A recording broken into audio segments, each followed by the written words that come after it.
So as we read your holy word, help us see, Lord, help us learn. Holy Spirit, from its pages lead the way, lead the way. Come and rouse our stubborn will. Lord, make our hearts and souls be still. As we read your word, may we heed it and obey. 잠언 18장 1절과 창세기 13장 5절부터 12절까지 우리 함께 보도록 하겠습니다. 잠언 18장 1절 읽겠습니다. 어떤 사람은 소원으로 말미암아 자신을 분리하고 모든 지혜를 구하며 그것과 상관하느니라. 그 다음에 이제 창세기 13장 5절부터 12절까지입니다. 아브람과 함께 간 롯에게도 양떼와 소떼와 장막이 있었으므로 그 땅이 그들을 감당하지 못하여 그들이 함께 거하지 못하였으니 그들의 소유가 많아서 그들이 함께 거할 수 없었더라. 아브람의 가축의 목자들과 롯의 가축의 목자들 사이에 다툼이 일어났고 또 그때에 가나안 족속과 브리스 족속도 그 땅에 거하였더라. 아브라함이 롯에게 이르되 우리는 형제라 원하노니 나와 너 사이에 내 목자들과 내 목자들 사이에 다툼이 일어나게 하지 말자. 내 앞에 온 땅이 있지 아니하냐 원하노니 너는 내게서 갈라서라. 내가 왼쪽을 취하면 나는 오른쪽으로 가고 내가 오른쪽으로 떠나면 나는 왼쪽으로 가리라 하니라. 롯이 눈을 들어 요르단의 온 평야를 바라보니 내가 소 아래 이를 때에 보듯이 그것이 모든 곳에서 물이 잘 공급되었으므로 주께서 소돔과 고모라를 멸하시기 전이었으므로 주의 동산 같고 이집트 땅 같았더라. 이에 롯이 자기를 위해 요르단의 온 평야를 택하고 동쪽으로 옮겨갔으므로 그들이 서로 갈랐음에 아브라함은 가나안 땅에 거하고 롯은 그 평야의 도시들에 거하며 소돔을 향해 장막을 쳤더라. 저는 지난번에 제가 거룩한 욕구와 자아적 욕구, 거룩한 욕구와 자아적 욕구에 대해서 이제 잠언 18장 1절과 10편 말씀을 가지고 말씀을 선포했습니다. 오늘은 그 거룩한 욕구와 자아적 욕구와 관련돼서 영적인 아브라함과 육신적인 롯에 대해서 2시간에 걸쳐서 우리가 한번 살펴보도록 하겠습니다. 오늘은 주로 영적인 아브라함과 관련해서 살펴볼 것입니다. 자, 제목은 영적인 아브라함 대 육신적인 롯입니다. 거룩한 욕구와 자아적 욕구, 또 영적인 사람과 육신적인 사람을 잘 대비해 주는 것이 바로 오늘 내용이라고 할 수 있을 것입니다. 우리가 알기로 아브라함은 믿음의 조상이라고 불려집니다. 창세기에서는 무려 12장에 걸쳐서 아브라함의 생애가 기록되어 있습니다. 많은 장을 할애하고 있습니다. 그의 삶은 오늘날 믿음으로 살아가고자 하는 그리스도인들에게 실제적인 도전을 주고 또 교훈을 가져다 줍니다. 아브라함이 살았던 시대는 참으로 어두운 시대였고 악이 가득 찬 시대였습니다. 아브라함의 기록이 창세기 11장에서부터 시작되는데 이제 그는 바로 이 주님께서 그를 이제 부르시면서 그가 이 창세기에 나타날 때 이제 그의 삶이 극적인 전환점을 이루게 됩니다. 하나님께서 그를 부르실 때 그의 인생은 이제 다른 인생의 길을 걷기 시작했습니다. 그 아브라함이 부르심을 받기 전에 인류의 상태는 정말 많은 어둠 속에서 그들은 우상 숭배에 빠져 있었음을 보게 됩니다. 하나님께서 우상 숭배로 가득했던 갈대아 우르로부터 이 아브라함을 불러내셨습니다. 불순종과 완악함이 가득했고 우상 숭배와 또 영적 이런 실제적인 타락들이 만연했던 세상이었습니다. 하나님께서는 이 아브라함을 통해서 새로운 인류의 또한 인류를 주님께서 계획하고 준비하고 계셨던 것입니다. 우리도 마찬가지로 이 아브라함의 시대처럼 오늘날에도 바로 어두운 우리의 시대에 살고 있습니다. 주님께서 말씀하실 때 마지막 때에 이야기하실 때 뭐라고 하셨습니까? 마지막 때는 노아의 시대와 같고 또 아브라함과 함께 있었던 롯의 시대와 같다라고 말하고 있습니다. 그래서 우리도 지금은 마지막 어두운 때를 살아가는데 우리에게 필요한 것은 바로 이 아브라함과 같은 영적인 믿음이 필요하다는 것입니다. 그래서 우리가 여호수아서 24장에 보면 24장 2절에 보면 이 하나님께서 아브라함을 불러냈을 때에 또한 상황을 잘 이야기해 주고 있습니다. 24장 2절에 자 여호수아가 고별 설교를 하면서 이야기를 하죠.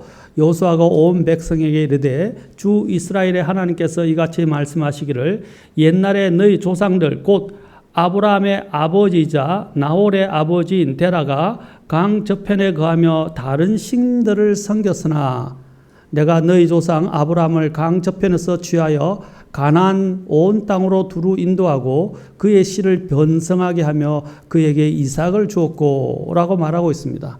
자, 아브라함이 이전에 갈대아 우르에서 살았고 또 한때 데라에서 살았는데 그 곳은 바로 우상 숭배의 온상지였다고 말하고 있습니다. 그래서 그의 조상들은 계속해서 우상들을 섬겼다는 것을 볼 수 있습니다.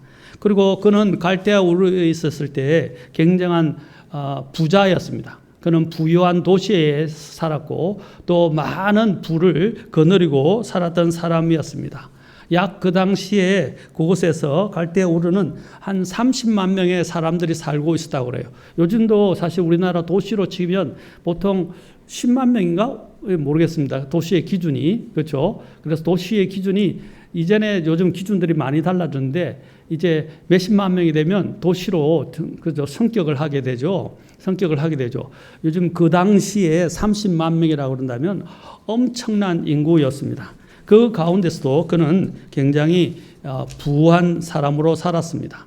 그리고 또 그는 아버지의 영향을 받아서 아마 우상 숭배의 영향을 받았지만 그의 마음속에는 하나님을 향한 마음이 있었던 것으로 보여집니다. 하나님이 은혜로 그를 부르셨지만 그에게는 또한 하나님을 향한 그런 마음들이 있고 하나님을 향한 믿음이 있었다고 보여집니다. 그래서 하나님께서 그에게 나타나셔서 그를 부르셨을 때 그는 아무것도 계산하지 않고 믿음으로 그 갈대아 우르를 떠났고 또 하나님이 또 한 번 나타나셔서 데라에 머물고 있었을 때 또 데라에서 하나님께서 그를 부르셨을 때 그는 또한 자신이 지체하고 머물고 있었던 그 데라까지도 이제 다 버리고 떠나간 것을 보게 됩니다. 그는 하나님이 그를 부르셨을 때 믿음으로 떠났습니다. 처음에 그는 떠날 때 어디로 갈지 알지 못했다고 말하고 있습니다. 어디로 갈지 알지 못했지만 그는 하나님의 말씀대로 그냥 순종해서 그냥 하나님의 인도하심에 자기 자신을 맡기고 떠나갔습니다. 우리도 뭔가를 선택하고 결정할 때 뭘 해야 될지 모를 때가 있어요. 무엇을 해야 될지. 또 믿음으로 떠나고 싶은데 어디로 무엇을 해야 될지 모를 때 그냥 믿음으로 순종하십시오. 그러면 하나님께서 점차 그 걸음들을 인도하시면서 더 분명하게 우리가 어디로 가야 할지 보여주십니다. 처음에 아브라함이 부르심을 받을 때는 정말 아무것도 알지 못했어요. 노아가 하나님 앞에 부르심을 받고 그가 이제 방주를 짓게 됐을 때도 그는 전혀 자신에게 닥칠 일들이 어떤 것인지 예상하지도 못했고 보지도 듣지도 못했고 하나님부터 처음 들었던 그 비소식을 이야기를 듣고 그는 방주를 짓기 시작했습니다. 바로 믿음이라는 것은 그렇습니다.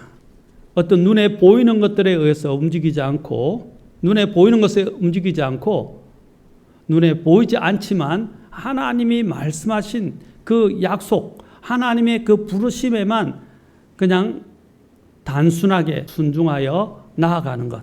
그것이 바로 진짜 믿음이라고 할 수 있을 것입니다. 저와 여러분은 어떻습니까? 우리가 하나님께서 우리를 어떤 자리로 부르실 때, 떠나가라고 부르실 때 우리는 수많은 핑계거리가 있지 않습니까? 하나님은 안 됩니다. 나는 지금 식구들이 많습니다. 나는 지금 여기서 정착을 했습니다. 이것은 내 생계와 관련되어 있습니다. 이것은 무엇과 관련되어 있습니다. 우리는 이런저런 핑계들을 많이 대면서 떠나가기를 주저하게 되고 계산하게 됩니다. 여러분, 믿음은 계산하는 것이 아닙니다. 믿음은 계산하는 것이 아니에요. 그런데 많은 사람들은 믿음을 득실을 가지고 따지게 되는 경우가 많이 보게 됩니다. 사랑하는 성도 여러분, 아브라함은 득실을 따지지 않았어요. 하나님의 그 부르심에 그냥 응답하고 순종했었습니다. 우리가 떠나갈 때도 특히 직업, 가족, 이웃, 또 내가 가지고 있던 재산, 이런 것들을 많이 고려하게 되는데 그런 것들을 내려놓으십시오. 하나님이 우리를 부르시고 인도하시는 것은 그보다도 더 좋은 것입니다. 더 놀라운 것입니다.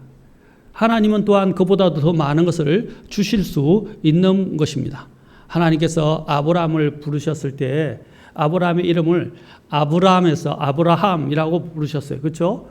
그 아브라함이라고 했을 때 그를 하나님께서는 그냥 단지 이 토속의 아버지, 그냥 존경받는 한 아버지라는 아브라함의 뜻이죠. 그냥 존경받는 그냥 하나의 가문의 아버지가 아니라 모든 민족의 아버지로 하나님께서는 부르시고 또 그를 그렇게 복 주시고자 계획하고 계셨던 것입니다. 그래서 하나님께서 나중에는 17장에 보면 아브라함을 아브라함이라고 바꾸시는 거예요. 그렇죠? 하나님이 그 계획 속에는 더 놀라운 우리에게 주시고자 하는 더 많은 복들이 포함되어 있다는 것입니다. 하나님은 그냥 우리를 부르시지 않습니다. 물론 부르시는 것이 어떤 때는 잠시 가시밭을 걷는 것 같고 어떤 때는 고난의 연속일 수 있지만 그 뒤에 하나님이 우리의 인내한 그 뒤에 하나님이 우리에게 주실 것들을 기대해 보십시오. 그러면 우리의 믿음은 더 굳건해지고 우리가 가지고 있던 모든 것들은 더 풍성해지게 될 것입니다. 하나님께서는 욥을 통해서 욥의 인내를 통해서 욥에게 준 것들을 보라고 야고보서에서도 말씀하고 있습니다. 하나님께서는 이제 그 놀라운 인류에 대한 새로운 시작 그리고 하나님이 보여주시고자 하는 또한 하나님의 경륜이 이 아브라함과 함께 시작된 것입니다. 이제 하나님께서 계획하신 것은 무엇이었습니까? 믿음을 통해서 복을 받는 것이 무엇인지를 아브라함을 통해서 보여주시고자 하신 것입니다. 여러분, 믿음에 대해서 전에도 제가 자주 이야기했지만 로마서 10장 17절에 보면 이와 같이 믿음은 들음에서 오며 들음은 하나님의 말씀에 의해 오느니라 라고 했습니다. 믿음은 바로 하나님의 말씀, 다른 것들을 보고 눈에 보이는 것, 또 내게 이득이 되는 것, 이런 것들에 따라서 취사 선택하는 것이 아니라 하나님이 말씀하신 것에 순종하는 거예요. 그것이 영원히 남는 것입니다.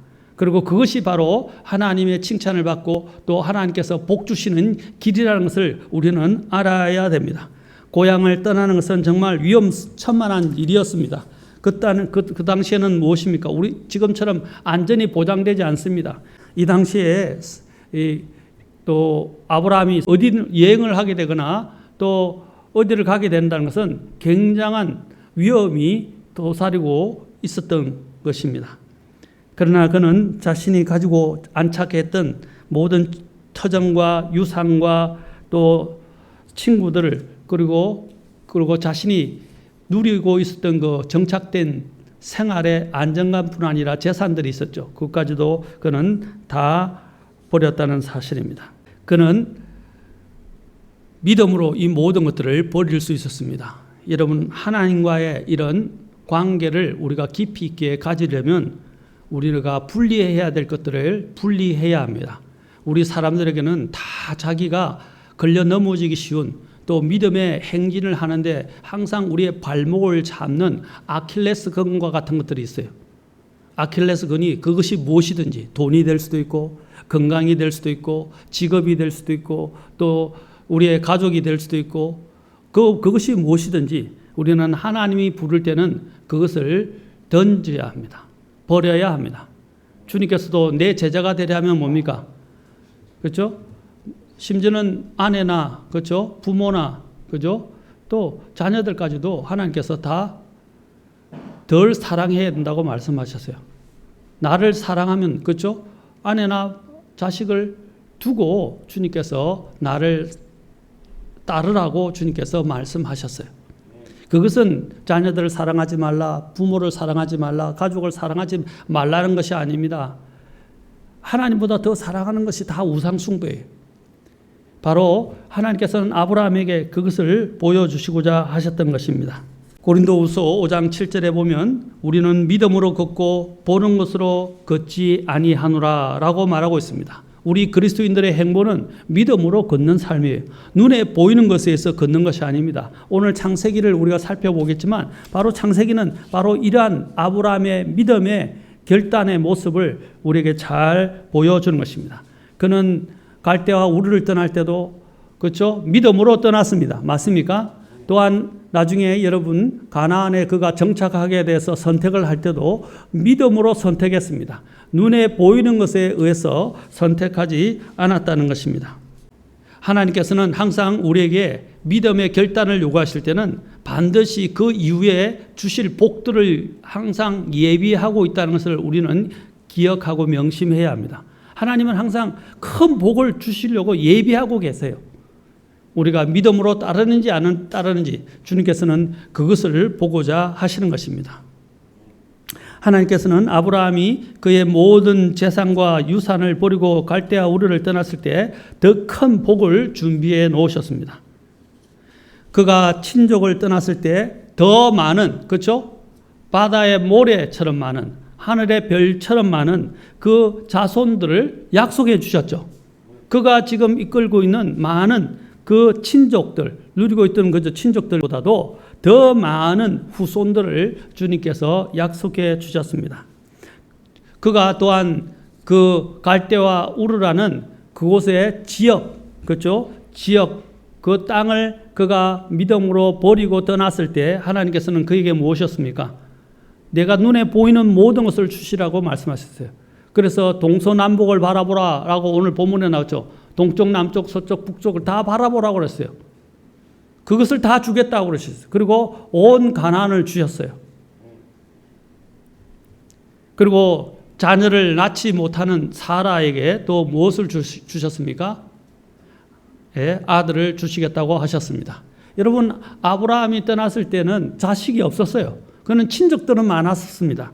그러나 하나님께서 그 친족보다도 더 많은 나라를 그에게 주셨고 또 그 자식이 없었던 그에게 자식을 통해서 후대에 바다의 모래처럼 하늘의 별들처럼 많은 이제 후손들을 주님께서 이삭을 통해서 주님께서 주신 것입니다. 그리고 또한 창세기 12장 2절에서는 무엇을 약속하고 계십니까? 주님께서는 이것을 5번에 걸친 이 복을 주시는 특히 창세기 12장 2절에서 그에게 주셨습니다. 내가 너로부터 큰 민족을 만들고 내게 복을 주어 내 이름을 크게 하리니 내가 복이 되리라. 그래서 많은 분들이 이렇게 이야기합니다. 아브라함이 복의 근원이 되었다라고 이야기를 합니다.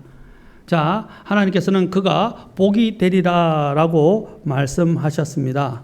그러면서 3절에 너를 축복하는 자들에게는 내가 복을 주고 너를 저주하는 자들에게는 저주를 내리리니 내 안에서 땅의 모든 가족들이 복을 받으리라. 바로 아브라함을 통해서 땅에 있는 모든 가족들이 복을 받는 그러한 존재가 되었다는 사실입니다. 오늘 우리 본문으로 들어가서 또 창세기 13장 이제 14절부터 18절을 여기서 이제 아브라함은 두 번째로 큰 선택을 하게 됩니다. 큰 선택은 무엇이었습니까? 자, 여기 보면 롯과 아브라함이 갈라서게 되는 것이 나옵니다. 근데 주께서 아브라함에게 뭐라고 말씀하셨어요? 이제 롯과 이 아브라함이 갈등을 일으켜서 서로가 이렇게 어려워지게 되었을 때 그가 믿음으로 먼저 선택권을 누구에게 주었습니까? 롯에게 준 것을 보게 됩니다. 롯에게 주었을 때 하나님께서는 아브라함을 기뻐하시고 이제 13장 14절에서 이렇게 말씀하십니다. 롯이 아브라함을 떠나 갈라선 뒤에 주께서 아브라함에게 이르시되 이제 내 눈을 들어 내가 있는 곳에서부터 북쪽과 남쪽과 동쪽과 서쪽을 바라보라. 너가 보는 온 땅을 내가 너와 내 씨에게 영원히 주리라 라고 말씀하셨어요. 이 얼마나 놀랍습니까? 하나님이 네가 보는 바라보고 그렇죠, 보는 동서남북 어디든지 보는 모든 것들을, 온 땅을 너와 내 씨에게 주리라고 약속했습니다. 다음 시간에 우리가 살펴보겠지만, 그러나 롯은 어떻게 선택했습니까? 그는 다분히 육신적이고 눈에 보이는 것에 의해서 선택해서 결국에는 그의 모든 것들을 잃어버리게 되는 파멸에 이르게 된 것을 보게 됩니다. 이것이 바로 영적인 사람과 육신적인 사람의 결말을 우리에게 잘 보여주고 있는 것입니다. 거룩한 욕구는 믿음에 의해서 선택하는 사람들입니다. 믿음에 의해서 살아가는 사람들입니다. 그러나 자아적 욕구는 육신적인 욕구에 의해서 살아가는 사람들입니다. 정욕적 욕구에 의해서 살아가는 사람들을 이야기하는 것입니다. 우리는 인간적인 아까 계산에 의해서 선택하는 사람들이 아니라 우리는 믿음으로 영적인 선택을 해야 합니다. 하나님이 우리에게 뭐라고 명령하신지, 하나님이 말씀하시는 것은 더 큰 복을 우리를 위해서 예비하신다는 것을 우리는 결코 잊어버려서는 안 됩니다. 그 당시에는 손해 보는 것 같이 보일 수 있습니다. 보십시오. 선택권을 먼저 주었잖아요. 그렇죠? 그래서 롯은 눈에 보이는 대로 자신이 좋아 보이는 것 땅을 선택을 했습니다. 그러나 아브라함은 어떻게 했습니까? 하나님의 약속을 믿고 그냥 하나님께 모든 것을 맡겼습니다. 그러자 하나님께서는 그에게 오늘 창세기 13장 14절에서 15절에서 약속하신 것처럼 더 많은 것을 주님께서 그에게 주시겠다고 약속하신 것을 보게 됩니다. 우리는 여기서 아브라함처럼 믿음의 선택을 하는 사람이 되어야 합니다. 눈에 보이는 선택이 아니라 믿음의 선택을 하는 사람들이 되어야 합니다. 하나님을 떠나는 사람과 하나님의 영역에 속해 있는 사람을 우리는 여기서 잘 볼 수 있습니다. 아브라함은 하나님의 뜻 안에서 하나님의 영역 속에 계속 거한 사람이었습니다. 그러나 롯은 어떻습니까? 하나님의 영역을 떠난 사람이었다는 것을 보게 됩니다. 아브라함도 우리가 역사를 보면 그도 실수를 했습니다. 롯도 실수를 했습니다. 사람은 누구든지 실수할 수 있어요. 그러나 아브라함과 롯의 차이는 무엇입니까? 실수를 하지만 아브라함의 중심에는 항상 하나님이 있었어요. 이것이 믿음이에요. 여러분, 믿음의 사람이라는 것이 완전하다, 완벽하다는 것을 말하는 것이 아닙니다. 사람들이 살다 보면 잘못 판단할 수도 있고, 그렇죠, 실수할 수도 있어요. 그 순간은. 그러나 그의 마음의 중심에는 무엇입니까? 항상 하나님을 기쁘시게 하고 하나님의 말씀에 따라 살아가고 하나님께 순종하려는 마음을 갖고 있다는 사실입니다. 이걸 잘 기억하셔야 됩니다. 믿음의 사람이라 해서 무조건 완벽하고 완전하고 실수가 없는 것을 말하는 게 아니라 그 마음의 중심이 가장 중요하다는 거예요. 마음의 중심이 항상 하나님을 향해 있었고 하나님의 말씀에 따라 순종하고자 하는 마음을 갖고 있었다는 것입니다. 또 믿음의 사람은 실수를 하더라도, 그렇죠? 하나님의 지적을 하시거나 하나님이 말씀하시면 어떻게 해요? 바로 그 순간 그는 돌이키고 또 하나님의 뜻을 따라간다는 것입니다. 그러나 하나님의 영역에 속하지 않는 사람들, 육신적인 사람들은 어떻게 하느냐? 그는 그 실수를 통해서 배우거나 자신을 돌이키려 하지 않고 그 실수의 그 길들을 따라서 계속 걸어간다는 사실입니다. 그리고 자신의 욕망을 따라 계속 걸어간다는 사실입니다. 오늘날 구원받은 사람들 가운데는 바로 이런 두 부류의 사람이 있습니다. 자신의 육신의 욕망에 따라 하나님을 떠나는 사람이 있고 하나님의 영역에 계속 속해 있는 사람이 있다는 것입니다. 또 믿음을 가지고 계속 하나님을 따르는 사람이 있는 반면 믿음이 아니라 자신의 눈에 의해서, 욕망에 의해서 계속 자기 길을 걸어가고 하나님의 은혜를 떠나가는 사람들이 있다는 것입니다. 오늘 이 아브라함과 롯을 통해서 하나님은 우리에게 이것을 가르쳐 주시고자 하시는 것입니다. 우리는 어려움이 있어도 그 가운데 하나님을 의지하고 믿음으로 행하면 하나님과 점점 더 가까워지게 되고 더욱더 하나님께서 예비하신 더 많은 복을 결국에는 누리게 될 것입니다. 그러나 역으로 롯의 길을 가는 육신적인 사람은 결국에는 모든 것들을 잃어버리게 되고 또 하나님이 주시고자 하는 모든 복까지 다 놓치게 된다는 것입니다.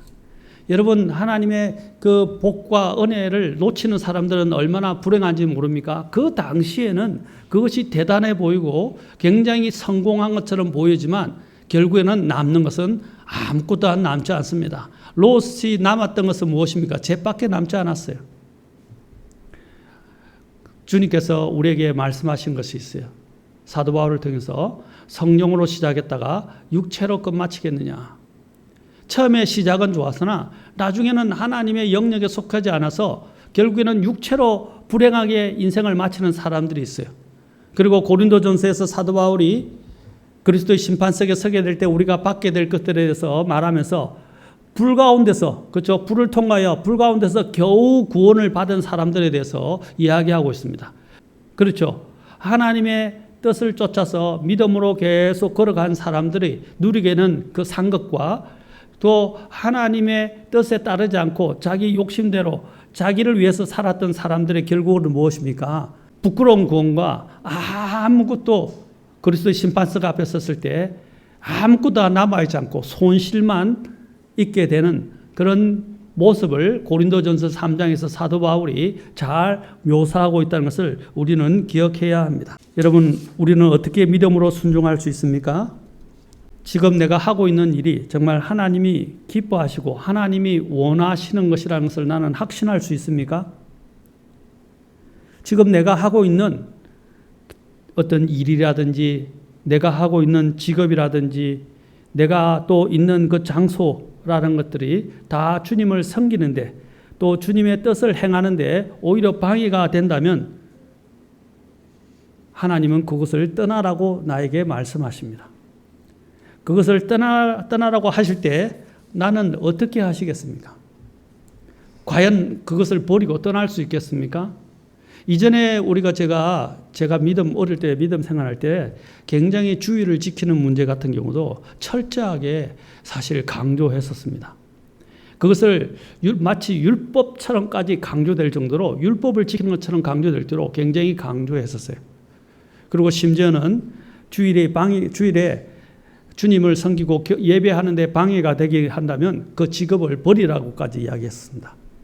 그런데 믿음으로 그 길을 따랐던 사람들은 결국에는 더 크게 성공한 것들을 보게 됩니다. 하나님은 버리고 안 버리고의 문제를 가지고 주님께서 지금 판단하시는 것이 아니라 하나님이 보시는 것은 무엇입니까? 그 마음의 중심이에요. 그것은 무엇을 말해주는 건가? 그 사람이 정말 하나님을 사랑하는가? 하나님을 가장 최우선순위로 두고 있는가 하는 걸 보는 것입니다. 맞습니까? 옛날에 가나 제과가 있었는데 요즘 우리 여기 제과점에서 가장 유명한 제과점이 뭐죠? 그 제과점을 선전하는 것 같아서 이름을 거명하지는 않겠습니다. 우리나라 지금 여기 있는 가장 잘하는 체인점을 많이 두고 있는 그 제과점처럼 가나 제과하면 전국에서 가장 유명한 제과였어요. 그런데 거기는 항상 주일에는 그 사업 모토가 뭐였냐면 주일은 쉽니다라는 것이었어요. 그래서 주일은 영업을 하지 않았어요. 그때는 365일 쉬는 날이 별로 없어요. 지금같이 뭐 5일째, 주 5일째 이런 거 없었어요. 지금 중국도 그래요. 중국은 쉬는 날이 없어요. 일요일이란 개념이 없어요. 주일이란 개념이 없어요. 그냥 돌아가면서 막 일을 해요. 족질아니지 그 복리후생 같은 것들이 잘 되어 있지 않습니다. 그래서 중국에서 예배를 드릴 때 가장 어려움이 뭐냐면 이 주일을 떼가지고 예배에 참석하는 것 자체가 얼마나 큰 도전이었는지 모릅니다. 그런데도 거기서 믿음을 가지고 중국에서 사역할 때 그 대련에 있는 성도들이 열심히 그래도 주일날 어떻게 해서든 시간을 바꿔서 오려고 노력하고 몇 시간에 걸쳐서 또 먼 곳에서 버스를 몇 번씩 타고 오는 그런 수고를 마다하지 않은 것들을 보게 됐을 때 얼마나 기뻤는지 모릅니다. 이 가나 제가도 주일은 쉽니다 라는 모토를 했을 때 하나님께서 그 가나 제가를 축복해 주셨어요. 여러분 이랜더가 시작됐을 때 이랜더가 크리스찬 기업이었습니다.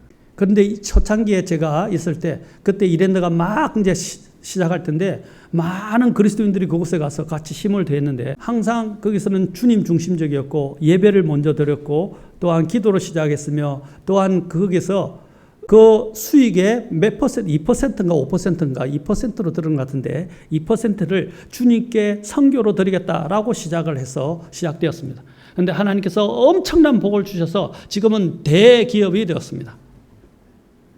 중소기업으로 막 성장했을 때 그들은 하나님께 정말 헌신적이었습니다.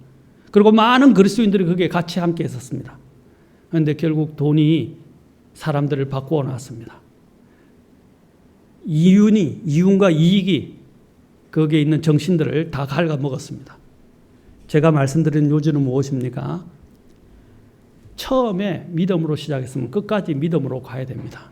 아멘.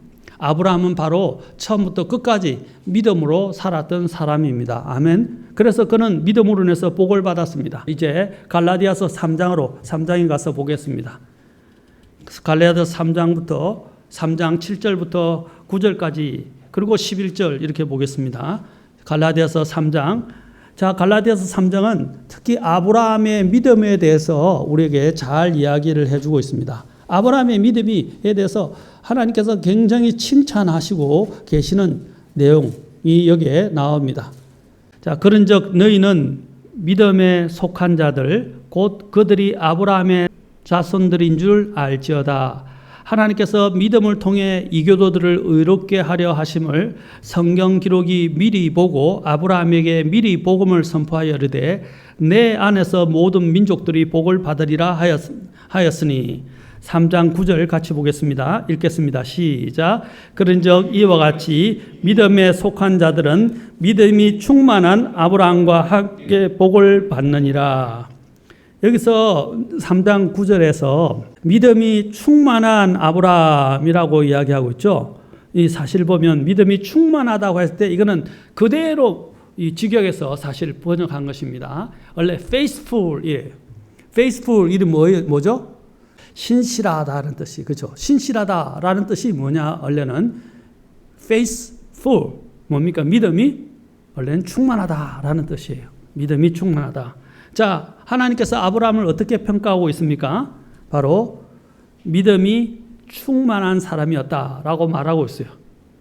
그렇죠? 그래서 하나님께서 그 믿음에 충만한 아브라함의 그 길을 따라서 이제 믿음에 속하여 걸어가는 사람들을 아브라함의 자손이라고 주님께서 말씀하십니다. 그래서 믿음에 속한 자들은 믿음이 충만한 아브라함과 함께 뭘 받는다고 그랬어요? 복을 받느니라 라고 말한 것입니다. 아멘. 그리스도인들이 아브라함의 뒤를 따라서 그렇죠, 걸어가는 사람들이 믿음의 좁은 길을 가는 무리들이라고 할 수 있습니다. 그리고 여기서 우리가 유명한 이제 말이 인용됩니다. 성경의 신약에서 하박국 2장 4절의 말씀이 3번 인용되는데 그 3번 인용되는 것 중에 한 번이 바로 여기에 있습니다. 자, 여기에서 나오는데 갈라디아서 3장 11절 한 번은 로마서에서 두 번째는 무엇입니까? 갈라디아서에서 그 다음에 세 번째 마지막은 히브리서에서 인용이 되는데 지금 두 번째 인용됩니다. 두 번째 인용되는데 자, 무엇을 인용하는지 잘 보십시오. 3장 11절 또 보겠습니다. 그러나 하나님의 눈앞에서는 아무도 율법으로 의롭게 되지 못할 것이 분명하니 의인은 믿음으로 살리라 하였느니라. 이 구절이 왜 인용이 되었을까요? 바로 아브라함의 믿음에 대해서 말하는 것입니다. 이 믿음으로 의로운 자는 의인은 믿음으로 산다라는 거예요. 믿음으로. 그래서 믿음이 충만한 아브라함을 예시를 들면서 이 구절이 인용된 거예요. 우리도 하나님께서 오늘 우리에게 도전하시는 것이 무엇입니까? 믿음으로 걸어가라라는 것입니다. 특히 우리가 창세기에 보면 하나님께서 특히 창세기 15장에 보면 아브라함이 하나님을 믿음에 하나님께서 그것을 의로 여기셨다라고 말씀하고 있습니다. 바로 아브라함의 믿음이 하나님의 앞에서 의롭다고 인정받게 만들었다는 것입니다. 그 어떤 것도 율법으로도 사람을 의롭게 할 수 없습니다. 하나님 앞에 의롭다 함을 받게 하는 것은 오직 믿음뿐입니다.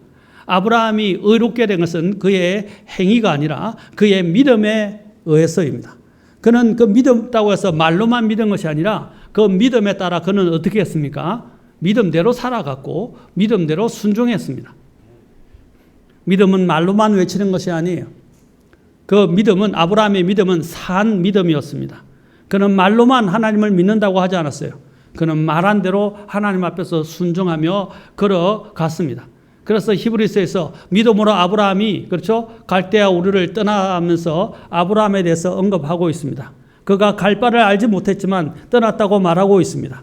그는 믿는다고 말만 하고 그냥 가만히 있지 않았어요. 하나님이 그를 부르셨을 때 어디를 갈지 알지 못했지만 믿음으로 그는 순종했고, 갈대아 우르를 떠나서 그분이 지시하신 땅을 보여주실 때까지 그는 믿음으로 걸어갔습니다. 사랑하는 성도 여러분, 오늘 아브라함이 제시하고 있는 그 믿음, 그 믿음의 길을 걸어가는 사람이 되어야 합니다. 그것이 바로 영적인 사람입니다. 오늘 이 창세기에서 볼 때 아브라함의 선택은 무엇에 따른 것이었습니까? 믿음에 의한 선택이었다. 그런 눈에 보이는 이득에 의해서, 실리에 따라서 선택하지 않았어요. 우리가 믿음으로 걸어가게 될 때 우리가 선택해야 하는 것은 눈에 보이는 것이 아니다. 실리가 아니다. 오직 믿음으로 결정해야 한다. 아멘. 절대로 제가 제발 여러분들에게 말씀드리는데, 하나님의 일을 하는 데는 득실을 따지지 말라. 계산하지 말라. 눈에 보이는 것으로 하지 말라. 믿음으로 하나님이 말씀하시면 예 하면 돼요. 이 순종하지 않는 사람들은요, 말이 많아요. 따지는 게 많아요. 불평이 많아요. 왜냐하면 자기가 하나님보다 더 똑똑하기 때문에. 여러분, 믿음의 사람들은 그냥 하나님이 보여주실 때 모든 걸 내놓고 그것에 대해서 판단하지 않고, 분별하는 건 필요하지만 판단하지 않고 그냥 그 말씀대로 예하고 순종하는 것입니다. 예수님께서 뭘 가르치셨습니까? 예수 그리스도께서는 하나님 안에서 예만 있었다라고 사도 바울이 이야기하고 있어요. 그래서 너희가 하나님 앞에서 행할 때 뭐라고 했어요? 예 아니면 예, 아니요 아니면 아니요라고 하라고 그랬어요. 그런데 그리스도께서는 예만 있었다라고 말하고 있어요. 우리도 마찬가지입니다. 하나님께서 말씀하실 때는 그냥 예 하십시오. 그리고 주님께 맡기십시오. 그러면 주님께서 우리의 길들을 인도해 주시고 복 주실 것입니다. 그것이 바로 영적인 사람의 모습입니다. 저와 여러분들이 바로 이런 믿음의 사람, 믿음의 조상 아브라함과 같은 그런 믿음의 길을 따라 걷는 주님의 사람들이 되기를 주의 이름으로 축원합니다. Open my eyes and let me see glimpses of truth you have for me. For in your word I find the truth that sets me free.